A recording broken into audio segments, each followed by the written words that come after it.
आजादी दिवस। लेकिन यह आजादी हमें उपहार में नहीं मिली है, इसके लिए एक लंबी यात्रा करनी पड़ी है, आजादी की यात्रा। इस यात्रा में हजारों लाखों लोगों ने अपनी जान की कुर्बानी दी। 1919 जलियांवाला बाग। आज हमारी बैसाखी का दिन है, लेकिन पूरा पंजाब बैसाखी नहीं मनाएगा। हम सब बैसाखी नहीं मनाएंगे।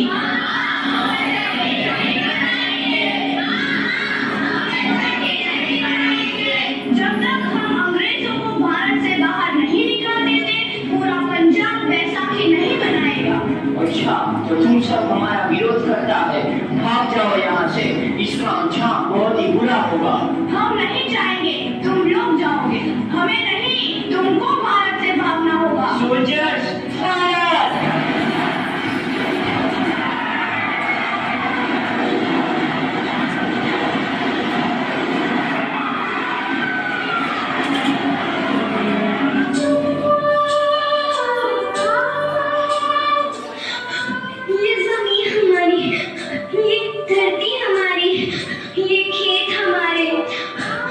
थोड़ी देर पहले हमारी ये फसलें लहरा रही थी, पर इन अंग्रेजों ने हमारी फसलें बर्बाद कर दी। इन अंग्रेजों ने एक ही झटके में इन सब फसलों को काट दिया। अंग्रेजों, तुम्हारे इस अत्याचार से हम डरेंगे नहीं, इस अत्याचार का बदला लेकर रहेंगे। हम आजादी लेकर रहेंगे। जलियांवाला बाग हर हिंदुस्तानी की आंख नम कर गया। इस कांड में कितने मासूमों की आहुति चढ़ गई, इतनी हैवानियत से इंसानियत कत्ल कर दी गई। जलियांवाला बाग के हत्याकांड ने आजादी की आग में घी देने का काम किया।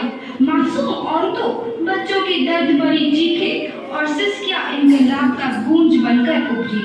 लाला लाजपत राय, भगत सिंह, राजगुरु, सुखदेव सरीखे क्रांतिकारियों ने भारत की इस जमीन से विदेशी दरिंदों को निकाल फेंकने के मंसूबे मजबूत कर लिए। 8 अप्रैल 1929 लाला लाजपत राय के नेतृत्व में साइमन कमीशन के खिलाफ एक भारी जुलूस निकाला गया। Simon commission, Simon commission, Simon commission, Simon commission, Simon commission, Simon commission,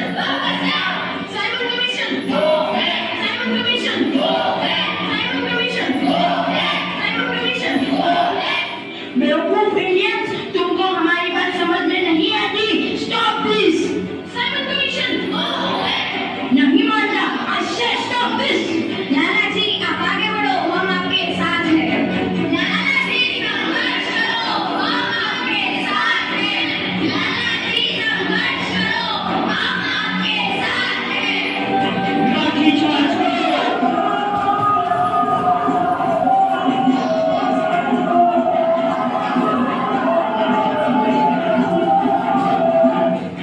लाला जी को बहुत गहरी चोट लगी है, उनका सर फट गया है। मेरे शरीर में लगी एक एक लाठी अंग्रेजी सरकार के कफन लकीर का काम करेगी। ये आजादी की लड़ाई रुकनी नहीं चाहिए। ये जिम्मेदारी मैं तुम सबको सौंप कर जा रहा हूँ। लाला लाजपत राय की दर्दनाक मौत के बाद भगत सिंह, सुखदेव, राजगुरु वतन के इन मतवालों के खून में ऐसा उबाल आया जिसका सामना करना अंग्रेजी सरकार के लिए मुश्किल हो गया। अंग्रेजों को करारा जवाब देने के लिए स्कॉट और सैंडर्स को मारने की रूपरेखा रची गई।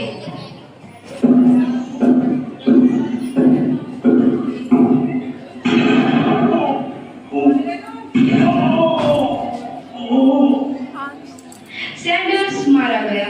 चारों तरफ तहलका मचा था। दीवारों पर लिखा था, लाला जी की मौत का बदला ले लिया गया है। भगत सिंह समेत सभी वहां से फरार हो गए।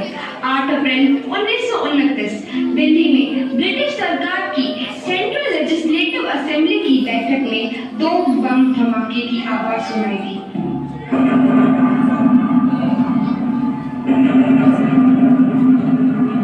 इन धमाकों ने अंग्रेजी हुकूमत को हिला कर रख दिया। इस घटना को अंजाम देने वाले भगत सिंह जारी कर दिया। 1930 को अदालत ने अपना फैसला सुनाया।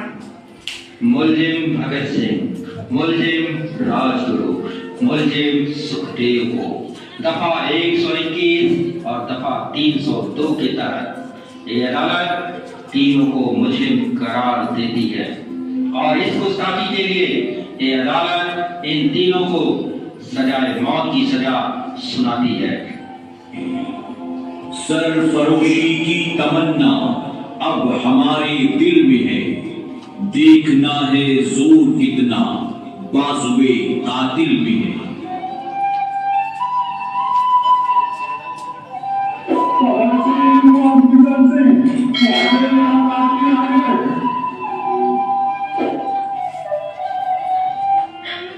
पुत्र की हाय तेरा, मैं चंगा हूँ माँ, फिक्र करने की कोई गल नहीं।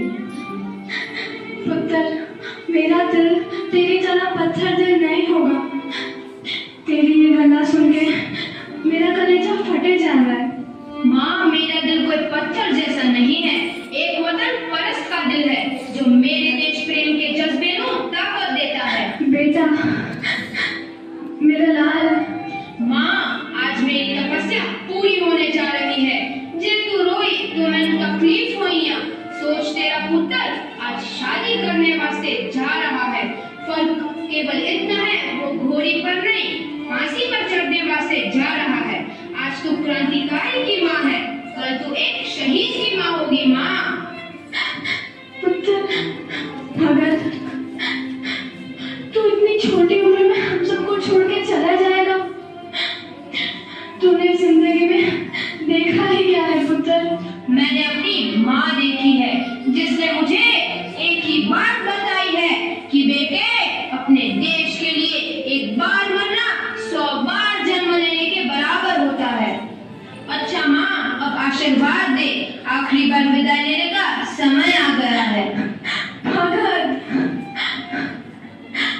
मेरे लाल।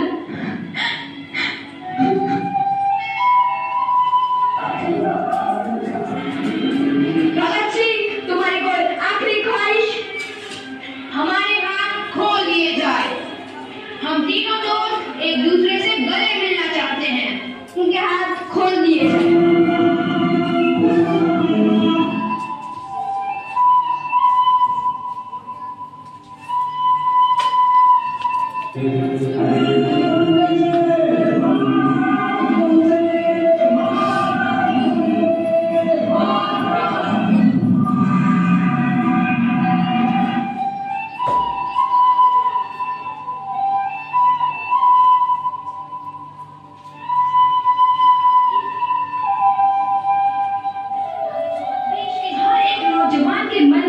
आजादी की नई उमंग हिलोरे लेने लगी। अंग्रेजों भारत छोड़ो का नारा जोर पकड़ रहा था। सबने एक आजाद भारत का सपना देखना आरंभ कर दिया था। हर कोई अपने अपने ढंग से इस महायज्ञ में अपनी आहुति दे रहा था। सुभाष चंद्र बोस, रानी लक्ष्मीबाई, तात्या टोपे और मंगल पांडे जैसे शहीदों की कुर्बानी रंग लाई। 15 अगस्त 1947 को भारत आजाद हुआ।